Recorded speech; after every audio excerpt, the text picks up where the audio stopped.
Good morning students, मैं अमन वर्मा महर्षि ध्यान computer साक्षरता मिशन की तरफ से लेक्चर लेके आया हूँ। आज HSC हिस्ट्री का लेक्चर नंबर 11। इससे पहले 10 लेक्चर हम देख चुके हैं। लास्ट लेक्चर के अंदर मैंने बताया था कि बैराम शाह राजा बनता है, 1240 से 1242 तक राजा रहता है।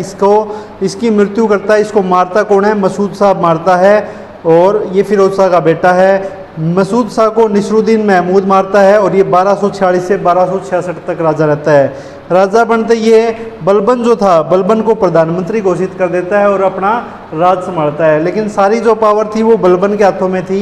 1266 के अंदर नसरुद्दीन की मृत्यु हो जाती है और राजा बनता है बलबन। 1266 के अंदर अगर बलबन की बात करें तो सबसे पहले ये गुलाम था। इल्तुतमिश ने इसको खरीदा था। काफ़ी चतुर था और धीरे धीरे प्रगति करते हुए आमिर ए आकुर नाम का पद लेता है। ये सबसे बड़ा पद होता है आमिर ए आकुर का, तो ये लेता है ये। उसके बाद जैसे ही रजिया सुल्तान गद्दी पर बैठती है, कुछ समय बाद इसको इस पद से हटा देती है, और इस पद से हटाने के बाद बलबन और कुछ लोग और मिलके जो रजिया सुल्तान के भाई थे वो विद्रोह कर देते हैं। तो बलबन का यहाँ पे ये था कि हटा दिया। उसके बाद नसरुद्दीन महमूद के समय ये फिर प्रधानमंत्री बनता है और अंत में फिर ये राजा बन जाता है। राजा बनते ही ये 2 कार्य करवाता है। सबसे पहले एक सिजदा और एक पाबोस। 2 नियम होते हैं, कार्य नहीं होते, रूल है ये एक तरह के। सिजदा मतलब झुककर सलाम करो,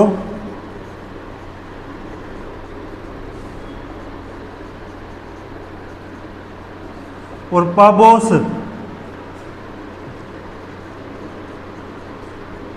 पेट के बल आओ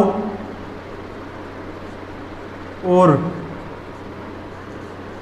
पैर चूमो।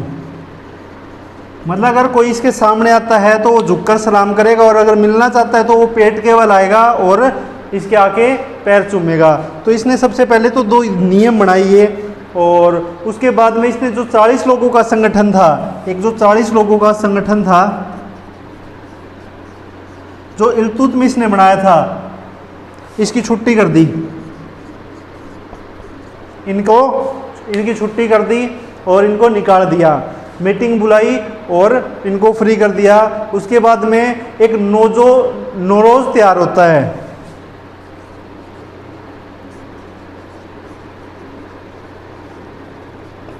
नौरोज त्योहार शुरू करवाया।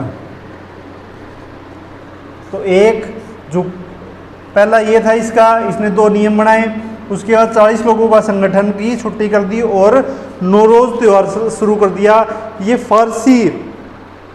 फारसियों का एक तरह से ये कह सकते हैं कि न्यू ईयर था, तो इसने ये स्टार्ट किया। उसके बाद बलबन के समय में मंगोल अटैक शुरू हो गए थे।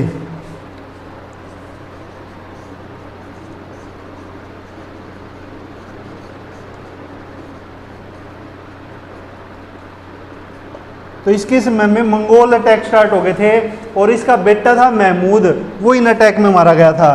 तो इसका बलबन का बेटा है महमूद, बेटा है।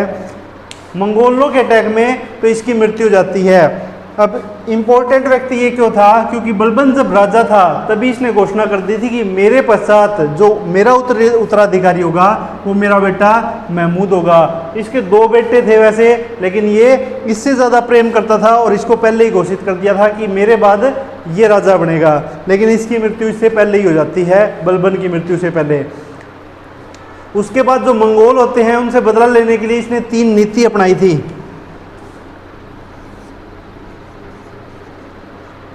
3 नीति मंगोलों के खिलाफ।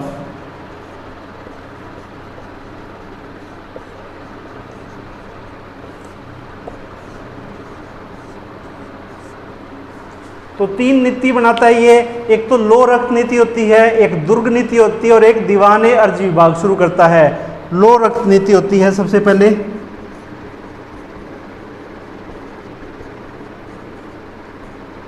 एक होती है दुर्ग नीति, मतलब किले बनाता है, किलों को दुर्ग बना कहते हैं। किले जो दुर्ग को किला बोला जाता है, तो किले बनवाता है। इसके अलावा ये दीवान एर्ज विभाग शुरू कराता है, ये आर्मी का विभाग होता है।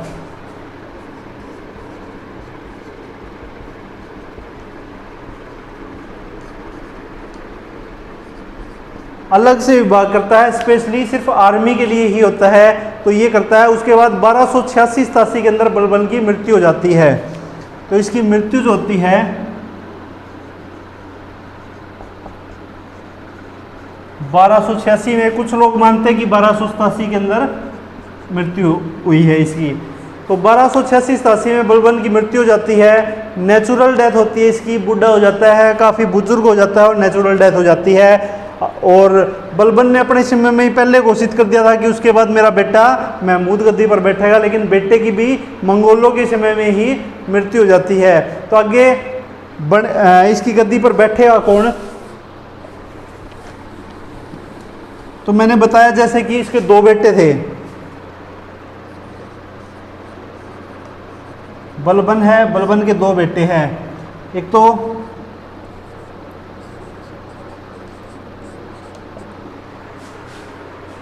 तो मसूद है, और मसूद का भी एक बेटा होता है, उसका नाम है खुसरो।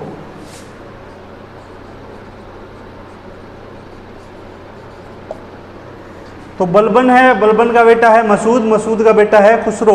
दूसरी तरफ होता है बुग्गर खां और उसका बेटा होता है केकूबाद।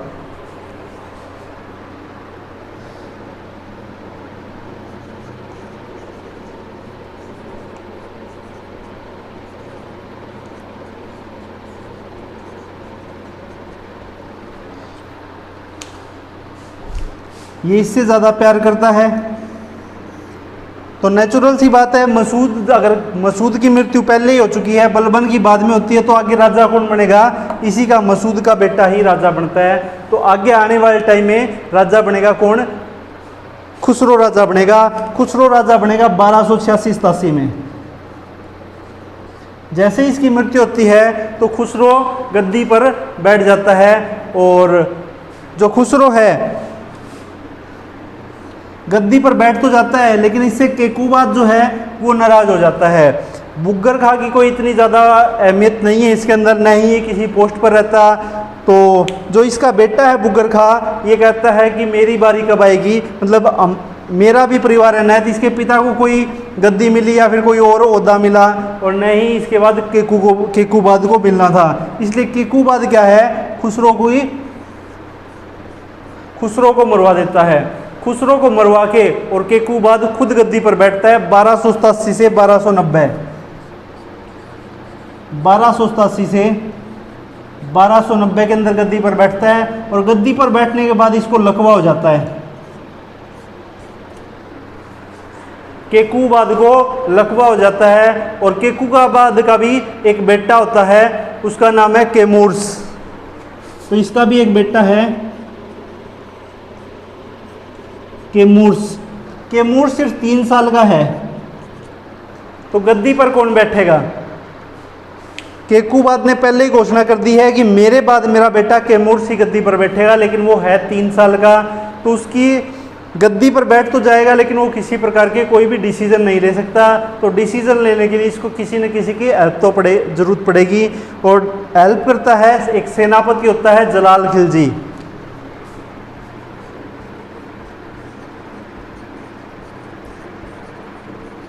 जो सारा राजपाट है, जो भी चीज़ें है, सारी जलाल खिलजी संभालता है। कुछ टाइम तक संभालता है, 2 महीने 3 महीने तक संभालता है, लेकिन फिर जलाल खिलजी को ये होता है जब संभालना ही मेरे को है तो इसकी क्या ज़रूरत है, और ये केमूर्स की हत्या कर देता है और खुद गद्दी पर बैठ जाता है। और यहीं से हमारा स्टार्ट होता है, खिलजी वंश की शुरुआत होती है।